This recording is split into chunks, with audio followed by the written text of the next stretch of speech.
And I may sit for a while because I've been standing all day doing things. If you can't see me, I'll stand back up because it's a low chair, I guess. Oh, forget it. I'm fat. I weigh 238 pounds. Don't worry, I'll stand. I can do it. So, so what I need is one of my people to pick the questions they like and just sort of read them. You can read them to me. And then we do this just so people don't hijack the microphone and go into a 20-minute soliloquy. You know how that happens?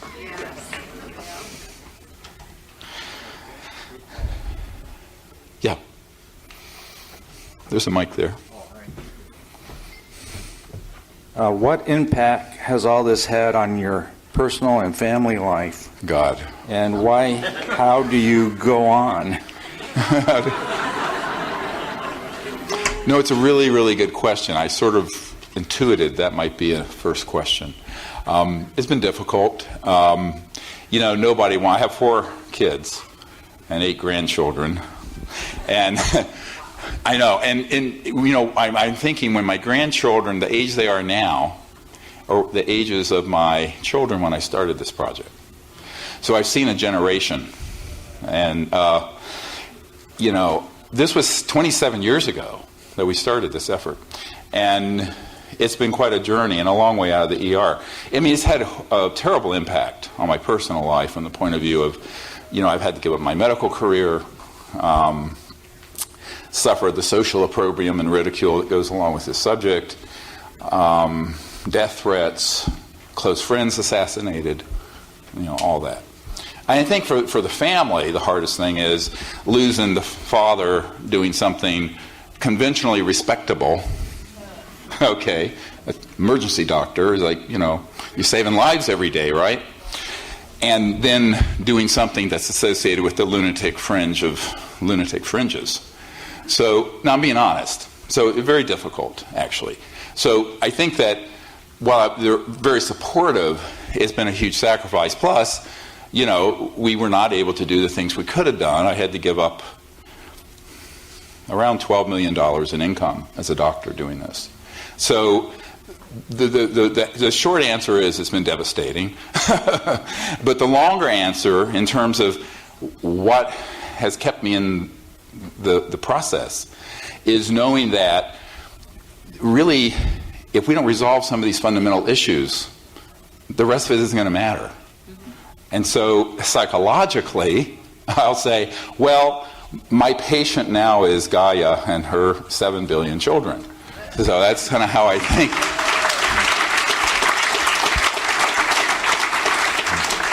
You know, because I could save a few thousand people, and I have in the emergency department. But this is something that if we can get this right, it's not a generational, it's a epic. EPOCH. It's a billion-year thing going on. So the cycle that we're closing out is, you know, a 452,000-year yuga, as it's called in the Vedas. The cycle we're opening is a 500,000-year cycle, and we're in the turmoil, the cyclone of the closing of the one and the opening of the other. Most of you know this, right? So we have to get this right, because at this fulcrum, this tipping point, we have to get on the Hopi prophecy line that goes on forever and not the termination line. Right now our civilization is on the termination line, if you know what the Hopi rock is, the prophecy rock. Where if we stay on the course we're on, our civilization will terminate. If we get off that line and hop quantumly, like an electron shell, bink, bink, onto the line that goes on and on and on, we'll enter an era of universal peace, global enlightenment, interstellar travel, abundance and free energy, etc., and so on and so forth. Now, this has all been forestalled for 100 years, and so what I do pretty much every day is to get up and put one foot in front of the other, which is hard, you know. Thank you. Next question. Dr. Greer, how do you think the disclosure of zero-point energy technology can occur, and how can interference from big oil and other corrupt entities be avoided? Well, you can't avoid the corruption of the cabal, all right, as Paul Hillier was talking about. They're omnipresent. However, this is, again, I mentioned this in my talk, it's like playing chess in 38 dimensions. You have to think, what is their strength? Their strength is secrecy and corruption. If you go to the National Reconnaissance Office headquarters, it says over the entrance, "We own the night." That is their motto. They run all the top secret satellites for the U.S. And I say, we own the light. So, and I've said that to NRO people. And I said that our effort is to disclose and put into the daylight things that they wish to keep secret. Now, you don't do that by stirring around the secrecy, to wit. You cannot have a device that is 0 point or cold fusion or any of it and do it through the conventional venture capital, secrecy, and patent route. Because the system owns that pathway and they will intercept it. And the proof of it is they have done so for 100 years. This is not speculation. You cannot do it in a way that is any other way but massive open source and open disclosure. So what I have come up with in the last year or so, and this is 26 years of very hard knocks, and it's cost us about almost $1 million in fraudulent new energy devices and devices that were real that got intercepted and people who've been assassinated, and it goes on and on and on. We could spend all night. I couldn't begin to exhaust the drama. The point I'm making is there's one pathway out of this morass, and that is you either have someone who has something operational, and we take it forward, massively disclose it, and make it open source. You bypass the patent office, you bypass the IP, intellectual property. But you also, if someone said, here's $100 million, 50 to 60 of it has to go into basically public education and disclosing the device, or you're dead. So the new energy Earth incubator is what I'm calling this. Like Google has an incubator where they research things, and Facebook has an incubator fund. We need a new energy Earth incubator that will bring these technologies forward for the benefit of all of humanity without intellectual property, without secrecy. And if it's being researched in a lab, if something isn't handed off totally functional, which I don't see happening, it might, if you know of one, give me a call, then the lab is live streamed. And every single development, every point that you get on your data point of the correct electromagnetic frequency that opens the Poynting vector into the 0 point field that works in whatever substrate it is, water, crystal, nanocrystalline, metallic, whatever, that information is dumped in real time onto the internet and dispersed to millions of people. You can't put the toothpaste back in the tube. It's the only way it's going to work, because we have tried everything else. For 100 years, people have developed these technologies and they have been intercepted and black-shelled. If it's done in any other way, it won't happen. Now, a few years ago, I couldn't have said what I'm about to say, and that is if there's somebody with an operational system that they put their life's work and savings into, we can make them whole. There are people on my team, so long as we can test it, reproduce it, and they're willing for it to go open source. Open source means no holdback, it's provided to the public, no intellectual property secrecy. Then, I'm not going to talk about individuals, but between me and almost every billionaire on the planet who's friendly to this, there are no steps in between those now. So we can do this. Now the question is, why don't those people just put up the funds for a lab? Because those people don't want to risk at the front end, before something's already built, getting embarrassed. They want to do something after it's already proven, so they're not embarrassed. I'm not going to name names, so you can imagine who these folks would be. So, and they're friendly to this concept, but I can't move them into, so if somebody has something operational, that's what we would do. If they don't have something operational, all of you guys need to find folks who are going to provide the funding for a research and development lab that's open source. The problem with venture capital is that vulture capital, I call it. Vulture capital always wants to try to monetize things in the first order. In other words, at the initial part, it's not basic R&D. They want to monetize it and make it a profit center right away. What we have to understand is that we're trying to create. Is there a light flashing, or am I hallucinating? Yeah, okay, somebody maybe can just alter those. So someone has a seizure and I have to resuscitate them. And so the big cartels who want to keep this secret won't be able to frustrate a strategy that involves millions of people and scientists who know what they're doing and folks who can actually get the technologies operational. Now, I was having dinner with someone off-site while you guys were looking at the movie, and I was talking about the fact that a CIA agent named Sajaki allowed a man that I know to copy several thousand pages of confiscated energy device patents and designs back some years ago. And I have that computer disk, but it's a computer disk. Putting a lab together where you can actually build those systems up is another whole question. And it takes resources. You're not going to do a high-energy physics lab for a few $100,000. You're talking 10 million up to do this at all properly.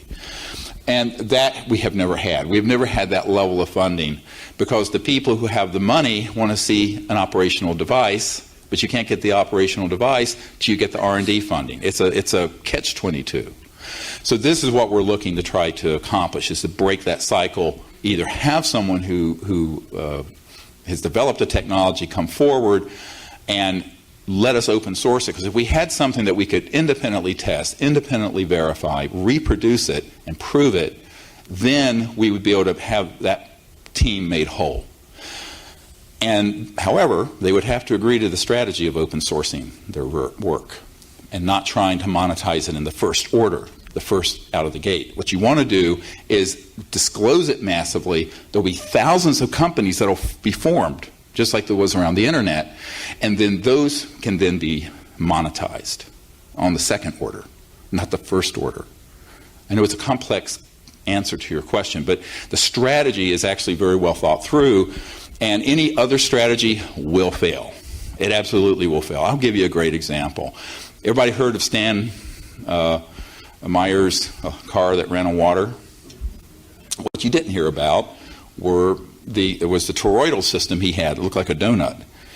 That was a magnetically charged fluid in the center of this ring, a donut-shaped system, that was many times over unity, putting out more energy than you had to put in from this so-called zero-pointer quantum vacuum flux field. And that had a national security order on it dating back to the 80s. When my group was trying to acquire that warehouse full of intellectual property, the heirs went to the highest bidder, which was not us. We only had a few $100,000. A group came in with millions. They acquired it. It went to Michigan to an engineering group. That entire team has been assassinated as of last year. So, yes. So, because they did it, they want to keep it secret. They pulled it in, and all that work is gone. It's in the black pit of Calcutta. So, I know whereof I speak here. This is serious stuff. You know, people have been killed for a lot less than a multi-$100 trillion technology that would deep six the oil industry and the public utilities of the world, and the petrodollar system. But we have to be smarter by being completely opposite. So they trade in fear and secrecy and intellectual property. What we have to do is be completely open. Say, okay, here it is. And it's going to benefit all of humanity. And once it's initially out, there'll be thousands of people who say, oh gosh, this really works, and they'll build up different prototypes, and they'll have something that'll run your computer with it, and they'll have something that'll run your house with it, and something that'll run a jet, on and on and on. Now, there's another part of this that's a serious and legitimate national security concern. And that is what I call the Z plane. You know, not the XY horizontal, but the vertical. So when you start talking about electromagnetogravitics, anti-gravity, let's call it pop culture words, where you set up the ability to cancel the mass of an object so it levitates, which has been done for the better part of 100 years, starting with T. Townsend Brown and probably before him, you're talking about a missile delivery system. So what I have explicitly agreed to with the colonel who's in charge of future technologies for the Air Force, which is a euphemism for technologies they already have. Remember, it's all a mind fuck, excuse me for saying. It's Orwellian language usage. And they, came to me and brought up this issue. I said, yes, I understand that. Because the world is becoming more and more unstable, because it's more and more unjust, and more a disparity between the wealthy and the poor. This breeds radicalism, which is what we're seeing all over the world. And it's not going to change by staying on oil, by the way. So, in the meanwhile, you have to phase this technology in. So the first phase would be stationary energy devices that are quote-unquote free energy. After the world becomes in a state of more stability and abundance and justice and social justice and economic equality, that's, not everyone's ever going to be all the same, but there won't be these huge differences between multi-hundred billionaires and people who don't have literally a bathroom to go to. 48% of the public in the world, the whole world's population, does not have indoor plumbing yet. 48%. So we have to fix that. Then the next phase will be the flying saucers that are man-made, so we don't need highways. But that would be a second order rollout. And so that is a consideration that is most people don't think about. I tell people right now humanity is on its back, flat, collapsing. We need to stand up and crawl before we levitate. All right? And we'll levitate eventually. But we need to get up and walk. And right now we're not walking. We're down. Our biosphere is collapsing, our civilization is collapsing. So this is a rescue mission to Earth. Now, by the way, the ETs are very aware of this, and that's what they're watching. So in the meanwhile, there's not going to be a massive ET intervention unless we get to DEFCON 1, and the worst case scenarios. We hope that doesn't happen. So we have to fix this before it gets to that point of breakage, of tipping point. And we can. I can tell you that if the public, like a few hundred people in this room, if everyone in this room told everyone they know and they told everyone they know to support this kind of research effort, it could happen. And probably in a year and a half, 2 years, there'd be an operational device that'd be open source out to the public. But you're not going to do it just by wishing it were so. It's a lot of hard work. And the cartels that don't want this to happen won't be able to do too much if you're doing it in front of the entire world. It's the old saying, the whole world's watching. So what they don't want to do, remember they operate behind the scenes in a shadowy way. They don't want to be caught red-handed with millions of people watching this happen. And if it's being live streamed, the technology is being openly dispersed, instead of people being like, Gollum, the Lord of the Rings, my precious, my precious. So people have had these rings, toroids, and other systems that are free energy, and they're like Gollum, my precious.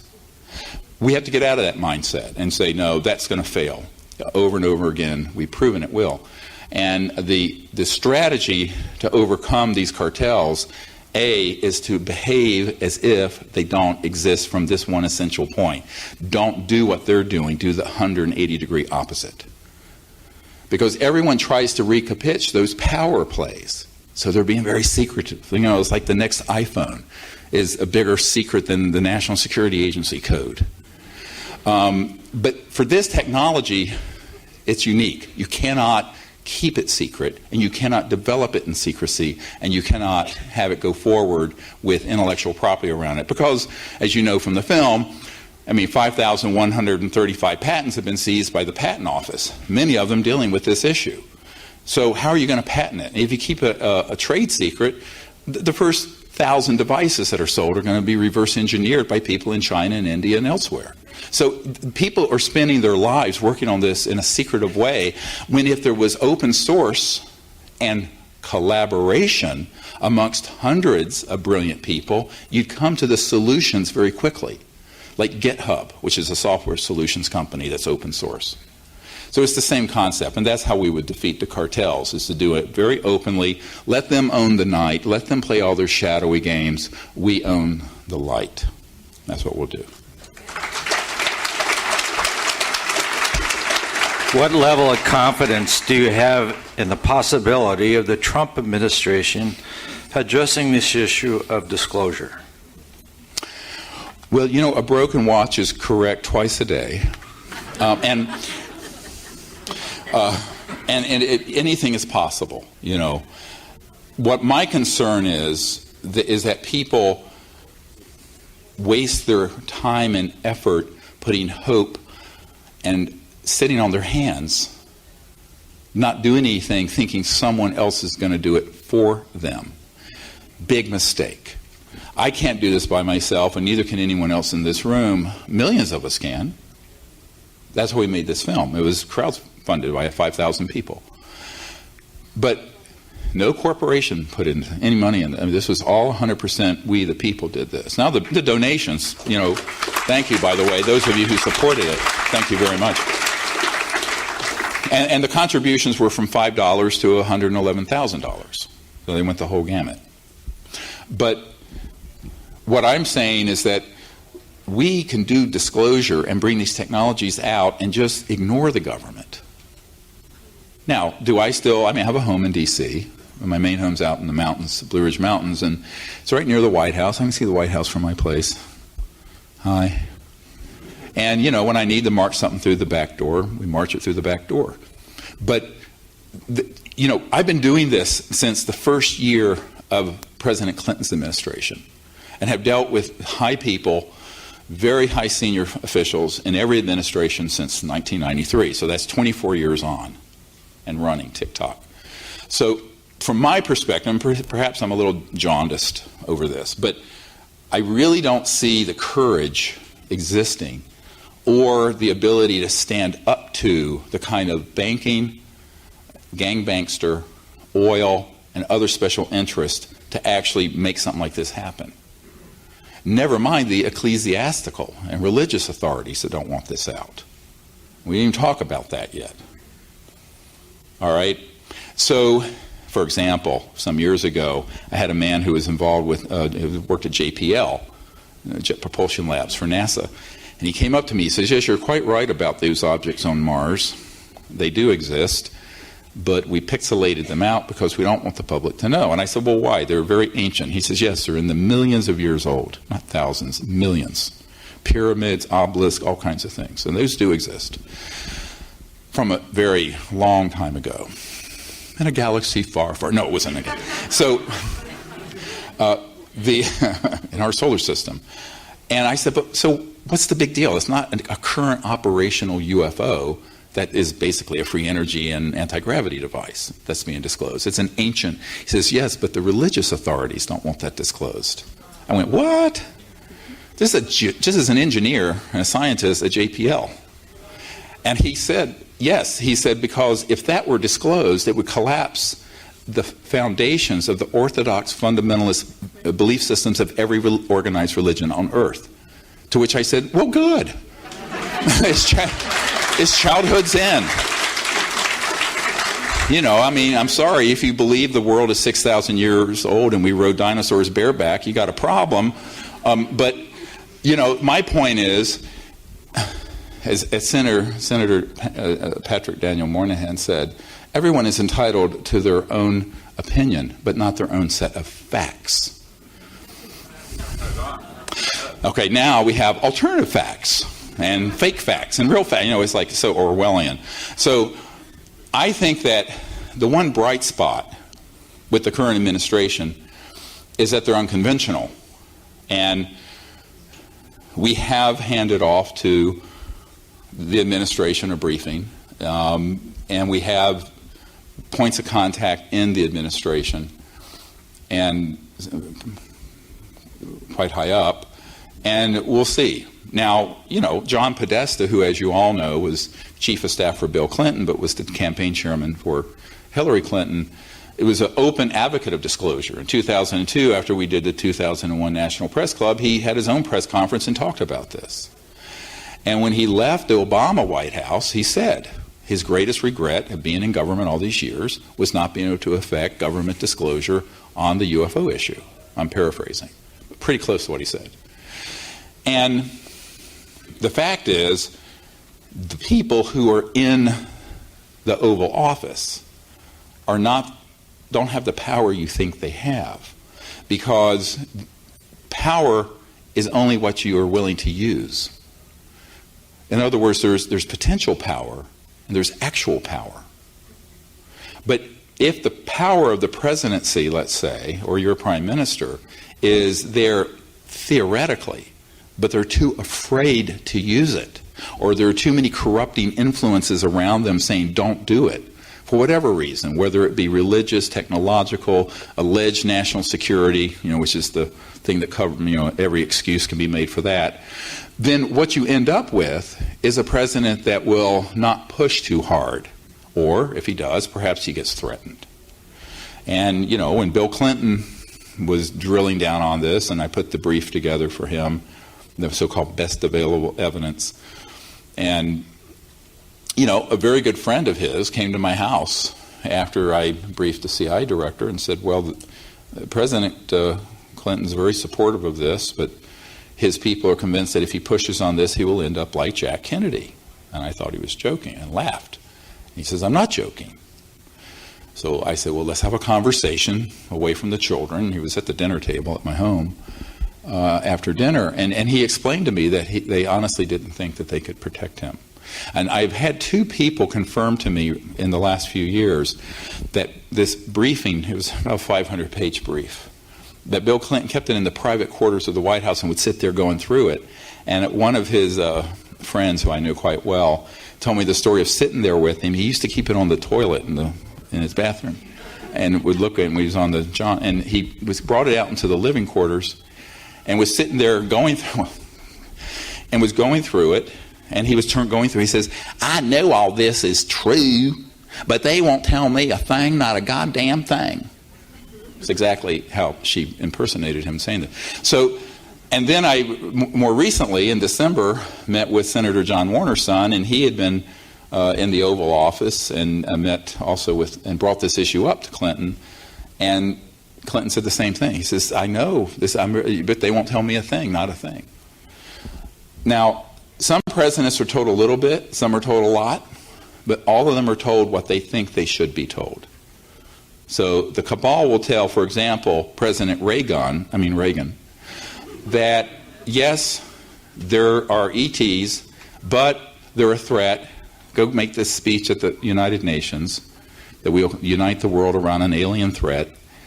And by the way, give us a few $100 billion for Star Wars. That's the Strategic Defense Initiative. And you go, oh, okay.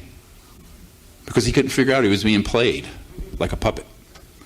So all of it has to do with the courage of who that person is, what their bandwidth is. I hate to be that blunt about it. It's just IQ. And also, what are their values? Are they willing to risk everything to do something great for the world and for humanity? My experience with moneyed people and lawyers and politicians is not so much. That's not their currency. Their currency is power and staying in power. So rarely does someone bite the hand that's going to feed them, right? So at that point you realize we're much better off while hoping and providing this information to members of the Senate and Congress and your Parliament or whoever it is. I mean, I've worked with Paul Hellyer on this with some of your folks. But when the day is done, as one senator told Mr. Hellyer, You're asking me to reel in a 2,000-pound whale, and I've got a 5-pound line. I don't have the ability to do it. Because usually people in those positions are denied access even when they ask. So when you analyze this thoroughly, you're left with something that's a sort of an existential moment and epiphany, really, where you say, well, if they can't do it, then we have to do it. And this is what we vowed. After we went around all over the world between 1993 and 1998, meeting with ministers of defense and CIA directors and all these sort of people. And I concluded that it's very unlikely that the people who are in the center of power are going to risk everything to do this. But those of us out in the public who are kind of nobodies, like me, I'm a doctor in North Carolina rambling around in an ER, and that we could do it if we organized ourselves and did it, and found enough people willing to defect from the national security state, and found the resources to put the energy research together. So that's what I would tell people, that we can always hope that the next president or prime minister, Mr. Trudeau here, why not? If somebody knows him, give me a call, we'll set up a brief. But, he'd have to have a really big set to, hate to put it that bluntly, to take this on. And remember, the very first thing that they're going to do is they're going to ridicule him. Because the media is owned, as you saw in the movie, by the national security state. They will make hay out of anyone who touches this. And for that reason, it's very unlikely that you're going to get somebody from that walk of life who has to get reelected or wants to be reelected to take the ridicule and the bombast that is associated with this subject. So, and in fact, I had an Air Force major say to me once, more than death threats or secret programs, the number one way that this has been kept secret was through the psychological warfare effort launched in the 50s, and we have a document for this.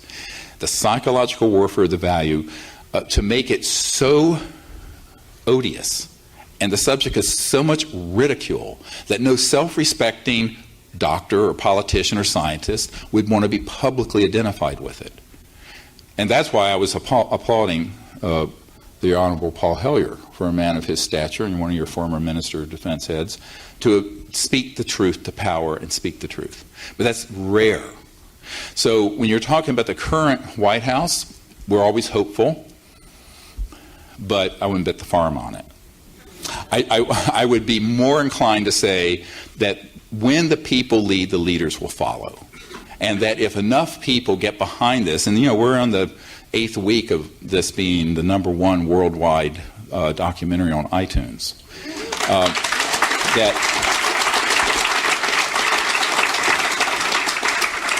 and there's something that's going to be happening in August that'll be 10 times bigger. So 100 times bigger. So two orders, I can't talk about it. I'm not, sorry. That's not my decision. That's, look, I no man is an island. But just stay tuned. So, no, it's not WikiLeaks. That's not enough bandwidth there. So, there's not enough people viewing them. No, we're talking something where, full access, over 100 million people. So, so this is what we're trying to do. So those of you who gave your donations, this was the plan all along. So we do what we can with what we have, and I think that if people come together and decide we're going to end the secrecy, we're going to bring the truth out, and we're not going to sit on our hands waiting for, the man in the White House or someone else to do it. And I think this is one of the hardest things for people to do, is to hold themselves accountable for the state of the world. Each of us are responsible for the current state of the world, because it's like in Nazi Germany. The ones who were overtly doing the horrible things that happened were guilty. The ones who looked the other way, they're guilty too. All right? So all of us have a responsibility to step up and do something about this. Whether we are, as this old saying goes, whether you're carrying a thimbleful or a gallon measure of effort, if everyone carried what they could, this could get done. The problem is we live in a world where people live in their smartphones and in front of their computers and YouTube. What did I say? Boob tube, yeah. It turns you into a mindless boob. And so the point is that you need to be able to look at yourselves and say, I'm going to be an activist. I'm going to get up and tell people about this. And by the way, one of the reasons we created this film was so that you could show this to any skeptic. And there's enough meat in here, and there's enough dispositive evidence, testimony, documents, that a hard-boiled skeptic, if they'll sit through it, will go, wow, there must be something to this. We've gotten a lot of feedback from academic people who thought this was all poppycock, who are saying, wow. And that's who it was made for. It was made for people who are reasonably open-minded but really don't know much about the subject, and to take them into the evidence, the structure of illegal secrecy and unacknowledged special access projects, and the raison d'etre, the reason for the secrecy.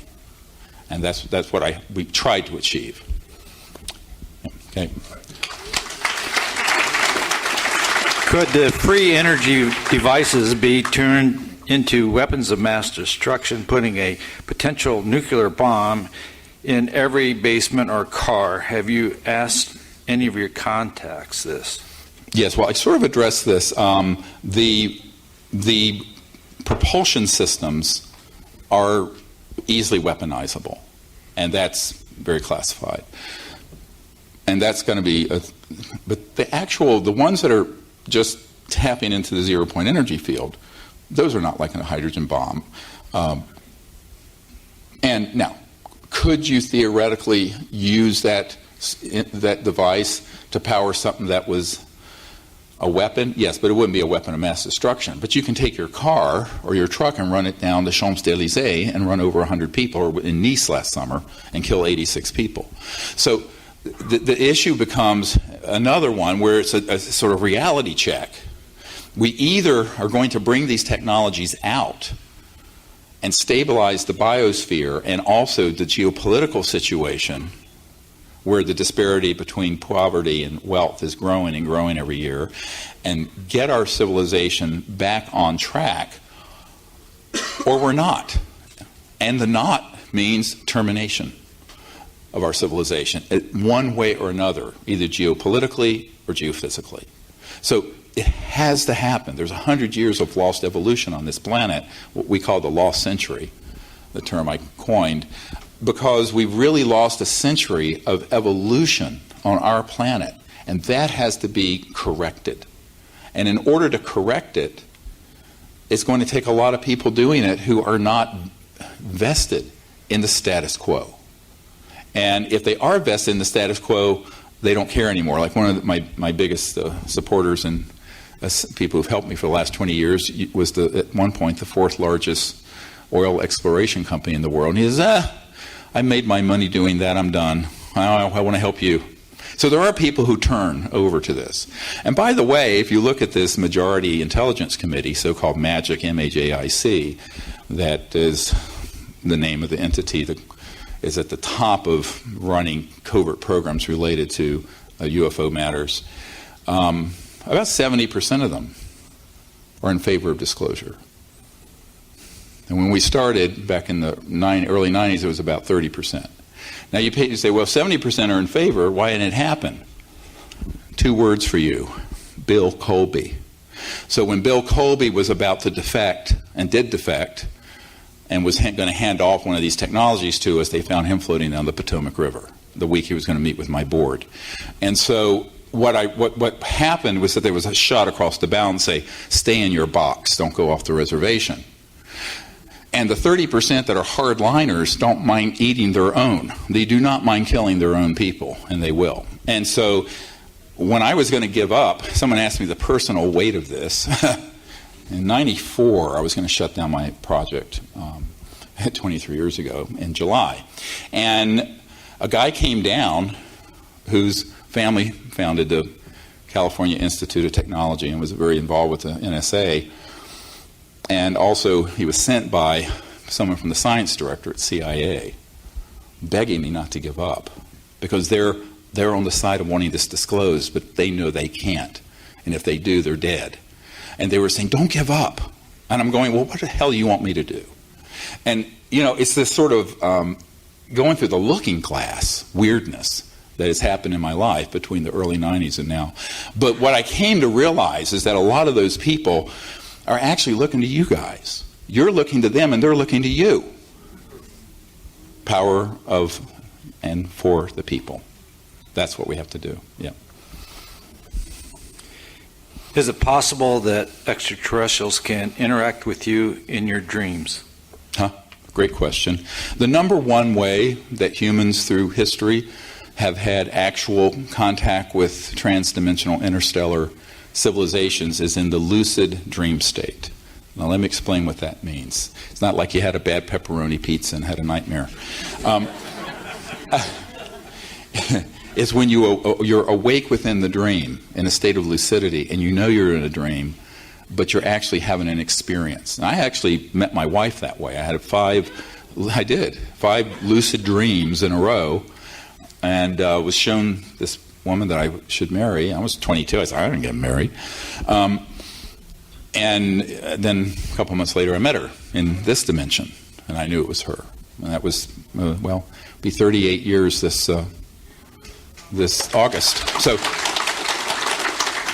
lucid dreams are very important, because what they enable you to do is to get out of the intellect and the confines of space and time. And what we're going to do tomorrow, we're going to spend a huge amount of time dealing with the nature of consciousness, mind, trans-dimensional physics, and extraterrestrial technologies, and where those all come together. Because if you understand that, then you can become an ambassador to their people and make contact. And you're going to see some amazing photos and images tomorrow. It's going to blow your mind. So, of contact we've had doing this. Now, you can say, well, that's during a meditative state where you do remote viewing and engage in these protocols. I say, yes, but you can then go to sleep that night, enter into that state, and then they will contact you. And you can have an experience in this lucid state.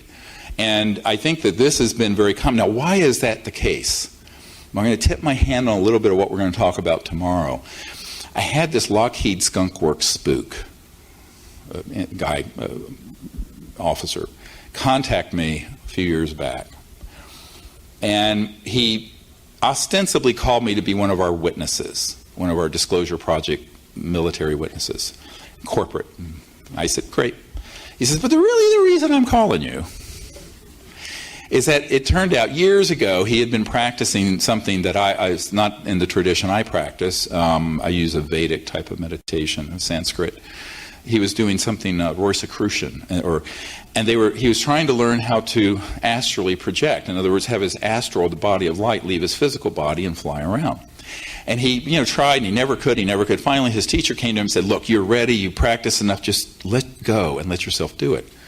And it was sort of an affirmation. So he laid down that afternoon, began to practice this. He went out of his body, foomp, right up through his ceiling, went up in the atmosphere, and then collided into an extraterrestrial vehicle that was in a transdimensional energy field and moved it.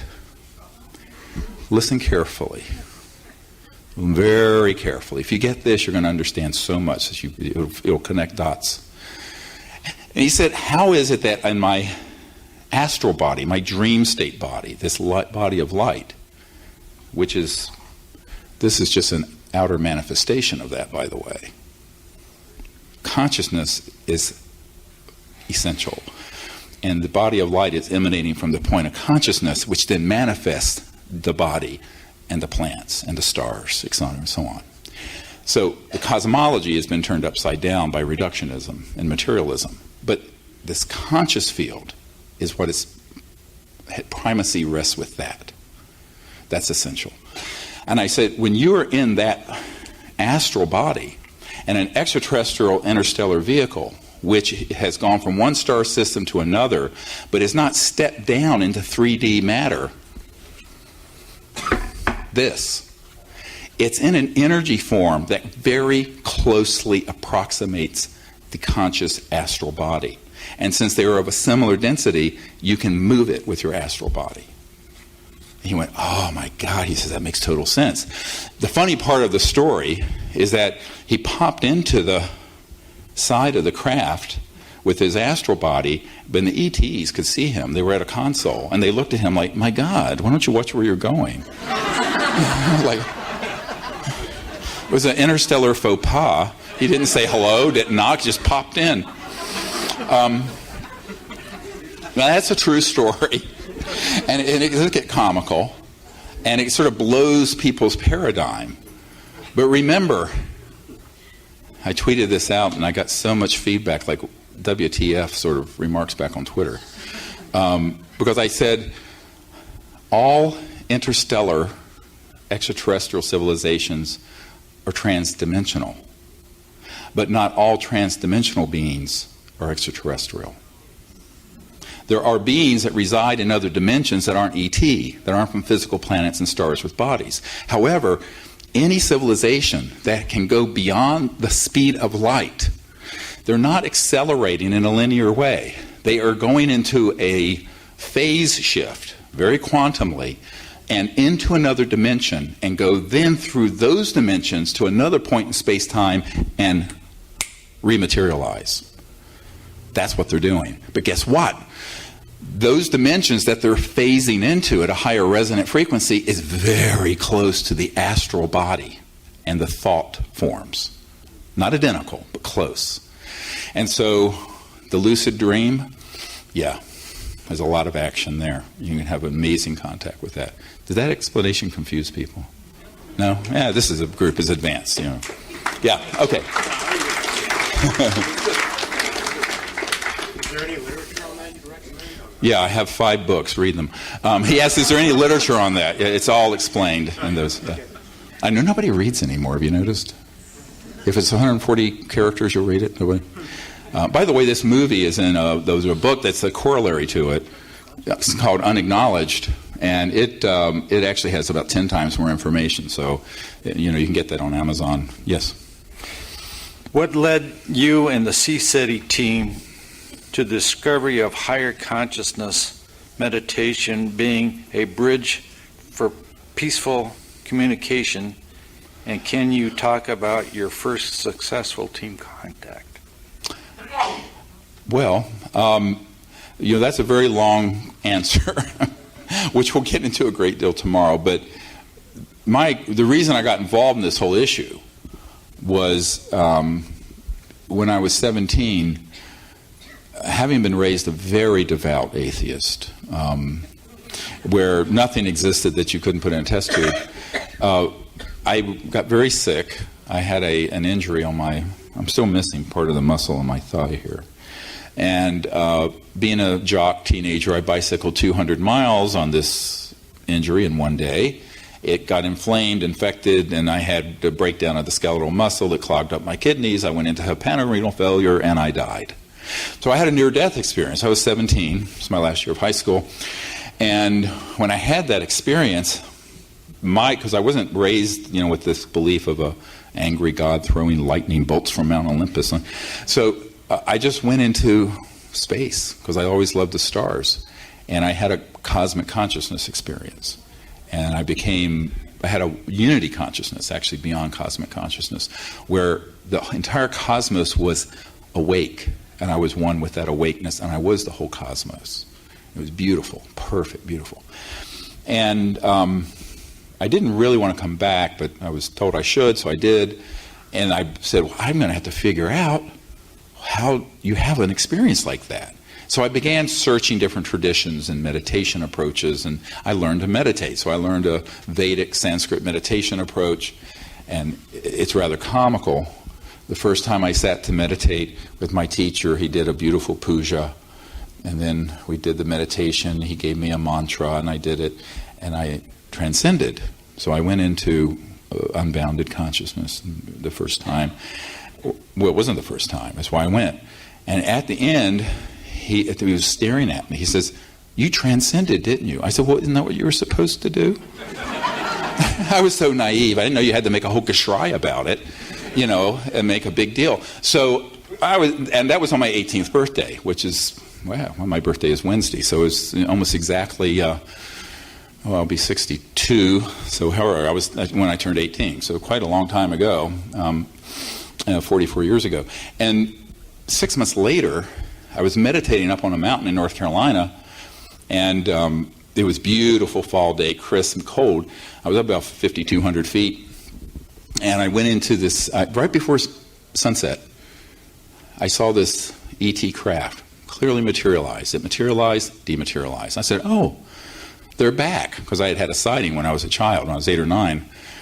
And I sat and meditated. I went right into that same state that I was in when I died. It was beautiful, beautiful state. And I must have been in that meditative state for a couple hours. When I opened my eyes, a beautiful thought that said, behold, what a beautiful universe God has made. And I looked up, and the whole Milky Way was going across the sky, crystal clear air. And then all my hair stood on end, like an electrostatic thing. And that's when I had hair. It was long hair. And this creature, about this tall, maybe a little taller. I'm tall, so everything seems short. But with kind of almond deer-like eyes, touched me on my right shoulder. And I'll never forget, because I looked down, and I had a ski jacket on, and it indented like that far. And I went, whoa. And with that, I dematerialized, went on a craft, and we co-created the CE5 protocols that I'll be teaching you tomorrow. So that's how all that's, so that's,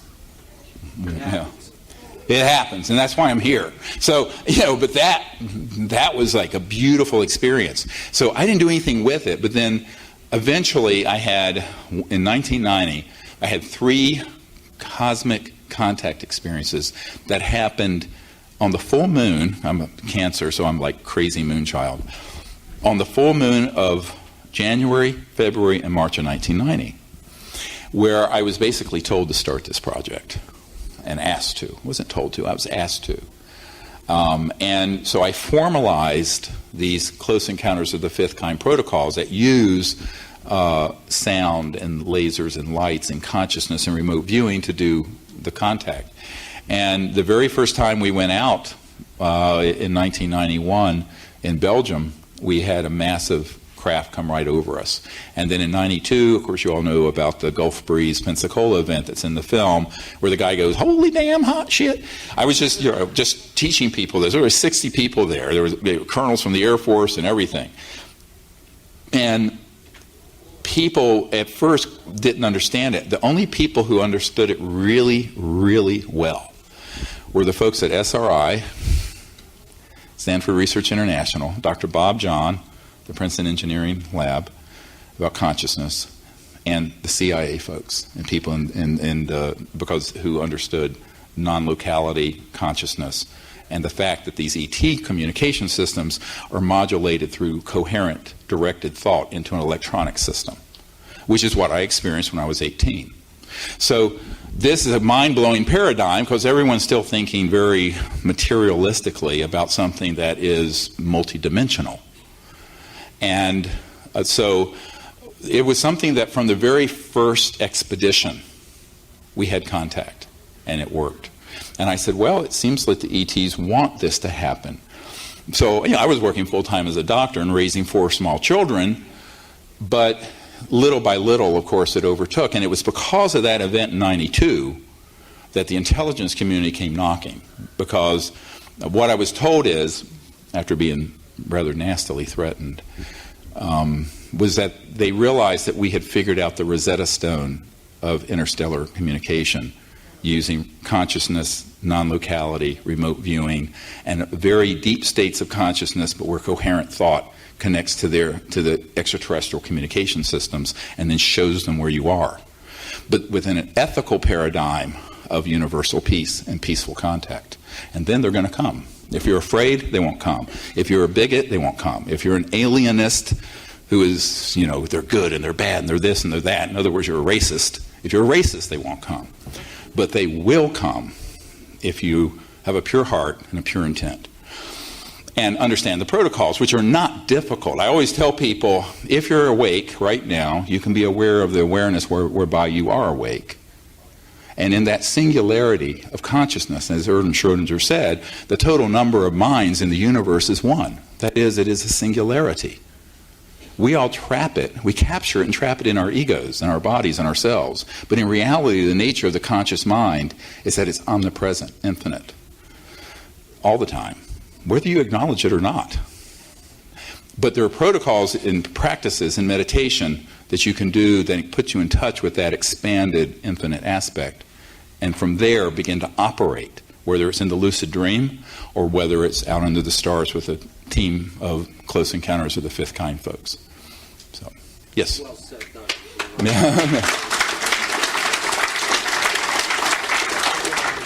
Do you think the extraterrestrials at some time will need to save Homo sapiens from themselves?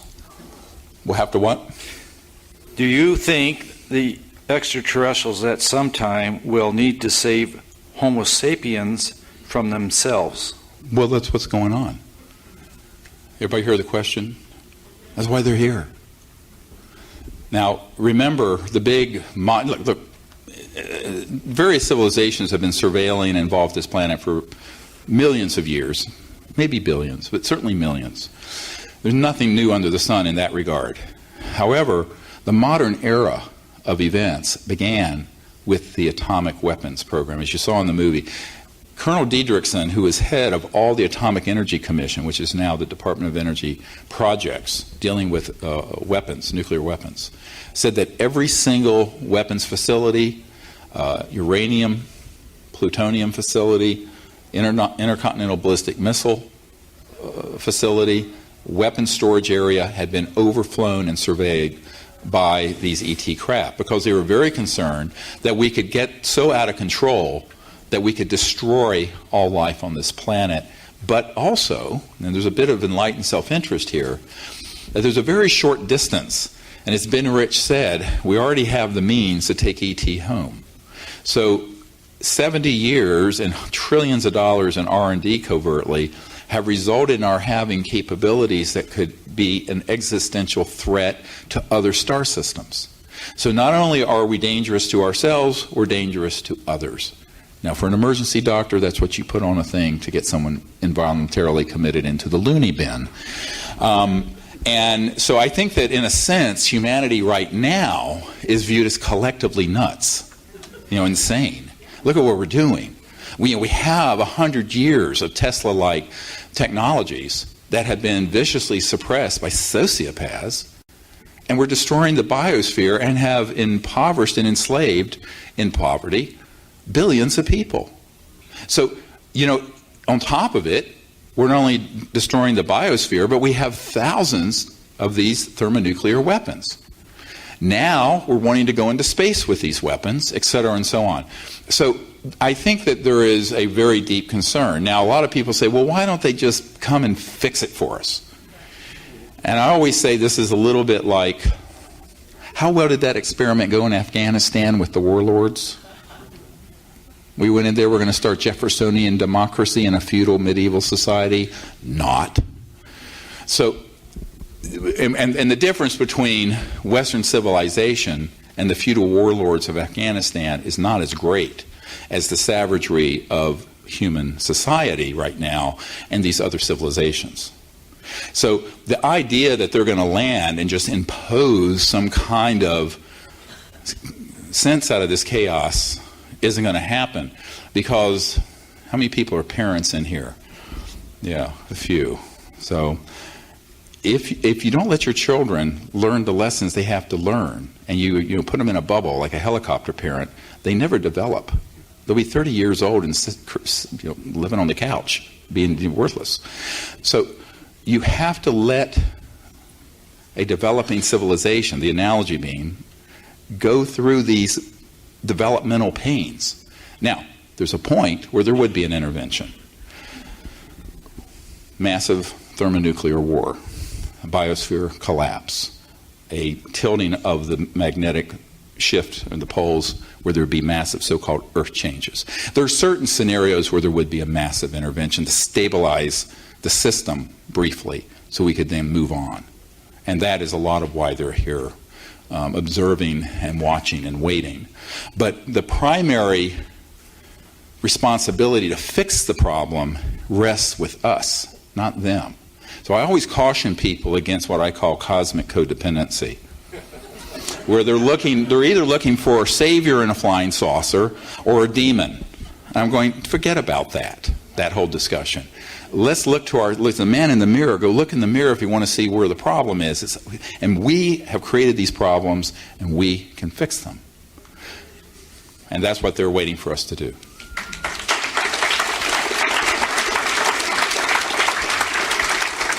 When a hydrogen bomb detonates on Earth, how does that affect the other dimensions? And is that why or one of the reasons the ETs are here?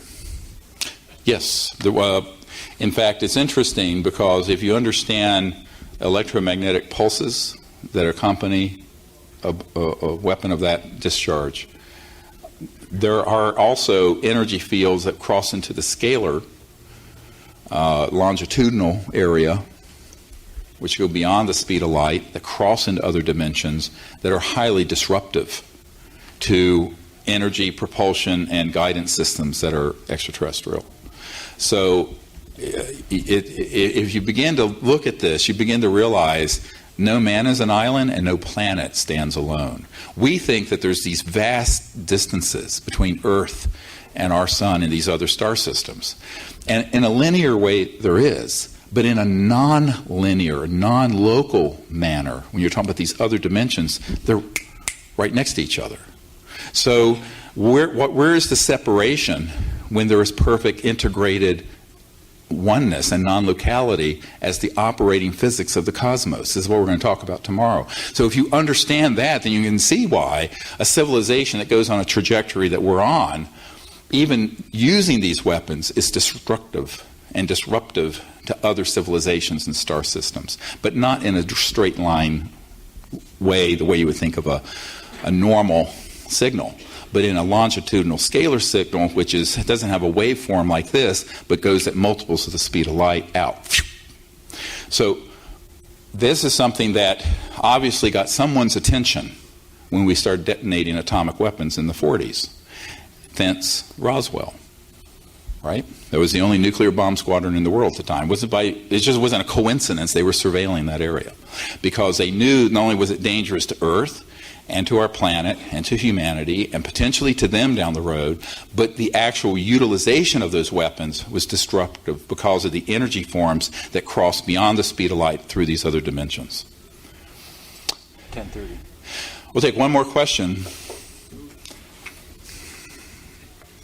If USAPs are illegal and those who come forward can't be prosecuted, why isn't everyone coming aboard? Yes, good question. Well, you have to first educate people who've been in these projects that they're free to speak. And I think that if you've been in that system, you're indoctrinated with, you don't tell anyone, you don't talk about it, and you're told you'll be killed. All right? So the fear factor is enormous. I mean, for every disclosure witness we have, there are literally a couple dozen that have given me information I've met with who are terrified to come forward. But what I think that we have to do is find more people with the courage to speak about the research they've done here in Canada. We've had facilities that have dealt with these technologies throughout the United States, UK, Australia, other countries, and begin to speak about it. And I think that they need to do it understanding that we have established the legal basis for them to speak without penalty. Now, does this then absolve them of the risk of a wet works team? You know, wet works are, well, I know a guy who heads one up. Wet is from blood. It's a wet works assassination team.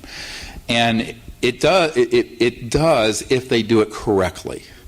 If they try to do it secretively and in a clandestine way, they're very vulnerable. If they do it fully out there, they won't be. So one of the things that was promised to me after several people on my team were targeted and some of them passed away. I had a man who came to me and said, do you want, for you and the people who come forward with you, executive protection? And I didn't know what that meant, and he meant lethal force to protect you. And I said, no. Initially I said no. But after some horrible things started happening, I said yes. And that's operational. So the worst thing that the cabal could do, if I step off a curb and get hit by a bus, it's going to be assumed it was in an accident. Same thing with anybody who steps forward out of the military or corporate world or intelligence community. And that is in place. And, it's interesting because people are so, aren't you afraid? I said, well, first of all, I don't give myself over to fear. But last year, I think we were in Palm Springs at a conference, and a woman came up to me who said, my husband was on a Deep Delta Force team, and they were assigned to assassinate you not too long ago. And well, I hear about this a lot, and she was telling me this, thinking I would be nonplussed, and I went, yeah. And she said, well, 10 minutes before they were going to activate the plan, they were pulled off. And I said, yes, of course. But so what I'm saying is there are some folks who do not want to see disclosure stopped. And they're tired of this nonsense. And I think that the specter in people's mind of fear is, as they say, fear is the mind killer. Fear stops you from doing the things that you know is the right thing to do. So we have to, if any of you know folks like that, you need to explain to them that none of the people who have worked openly, name, rank, and serial number with us on this, and since 1997, no one on my team has been threatened or has been harmed. Now, you can't predict the future purely on the past, but here I stand. So I think that what we have to have the wisdom to do is to explain this to people and say, we need you to come forward, the world needs you to come forward, and if somebody has a technology or documents pertaining thereto, they need to come forward with those, because all of those projects are being run illegally, and they cannot be prosecuted, not like a Snowden affair, where Snowden was disclosing things that were being overseen by the President and the Congress, no matter how ill-advised those programs may be and however Orwellian. But those were legal top-secret programs. I'm talking about illegal, unacknowledged special access projects. And those projects we can disclose without penalty of any legal system. And we put a system in place that we're also not subject to the kind of problems we had in the 90s, where we did have loss of life, like CIA Director Colby.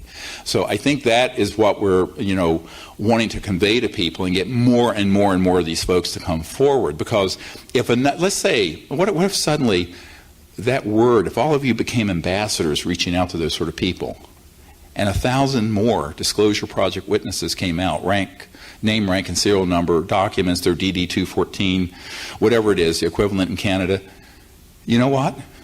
Couldn't stop it. So we need to pick up the pace on that, but it has to be something where people understand that they have clearance to do so. And one last thing before we leave.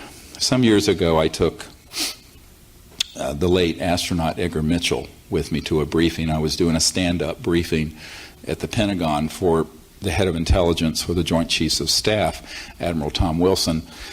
And prior to going to that meeting, I had provided him with an NRO document that's in the movie and in the book Unacknowledged that had the project code names and code numbers as of the 1990s. And this meeting was in the spring of 1997. It was right after we did the congressional briefings in Washington that were private briefings. They weren't public. This was still when it was Project Starlight.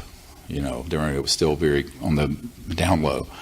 So when I went to this meeting, I took Edgar Mitchell with me because he was just learning about these things.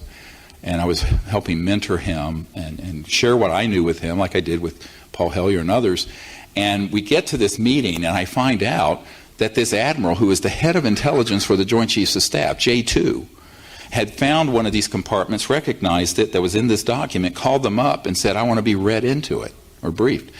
And he was told, sir, you don't have a need to know. And he says, God damn it, I'm the head of intelligence for the Joint Chiefs of Staff. How can I not have a need to know? And they said, sir, we cannot discuss this with you. Click, hung up on the Admiral. So by the time I got, this happened all before, because I sent a brief ahead of my, a dossier ahead of my physical entry. And when I got there, the anger and the fear in this Admiral's energy field was palpable. And so I did the brief. It was supposed to be a 45-minute stand-up briefing. It went on for 2 or 3 hours. The only reason it ended is Edgar Mitchell had